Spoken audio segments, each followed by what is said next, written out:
welcome to the Shaker Heights Public Library. A place where everyone is sweet as peaches and cream. Or are they? I am Investigator Winter Adams of the Shaker Bureau of Investigation. And this is Assistant Investigator Parker Quinn. Up until recently, the Shaker Library thought they had the model staff. Kind, helpful. And definitely not the murdering type. That is until late one December Eve, when they found that a team member had committed a crime most foul. A death had occurred in the Youth Services Department. The tragic victim was a beloved librarian, Olivia Hall. We have a list of 4 suspects who were there on the night of her demise. Mary Applegarden of Youth Services, Miles Eaton of Adult Services, Mariah West, a visiting lecturer, and Francine Earthby, also of Youth Services. Each has an alibi to tell, and we have a list of questions to ask. You know what an alibi is, right, Parker? An alibi is an explanation of one's whereabouts when the crime took place. Precisely. Now please, we implore you, help us find the killer. Help us find the answers to such a heinous crime. Will you do that?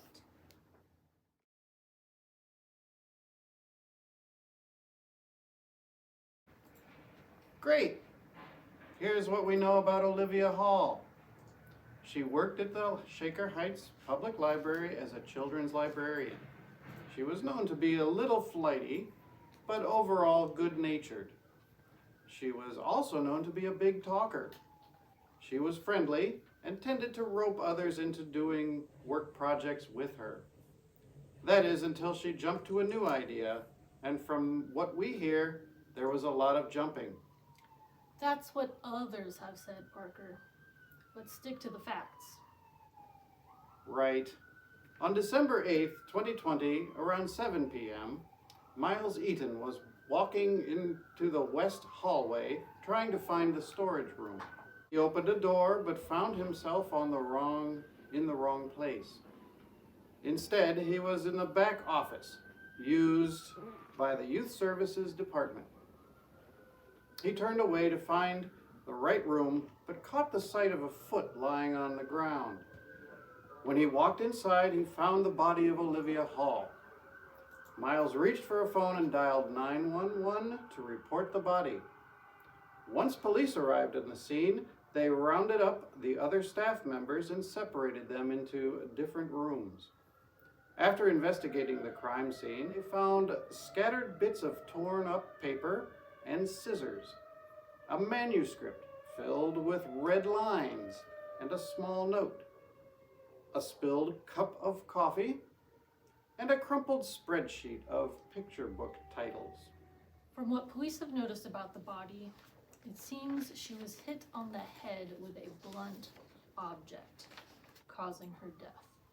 We think it caused her death. We also know that Olivia was working at a 12:30 to 9 shift and was to be off for 2 weeks of vacation. Sadly, a vacation she will never get to enjoy. Very true. Now that you have the facts, it's up to you. Can you lead this investigation and find the killer? Or will you be led astray from the truth and find yourself tangled within a web of lies? What should we do first? Further investigate the crime scene or interrogate the suspects? Vote soon. And remember, choose wisely. This investigation is counting on you.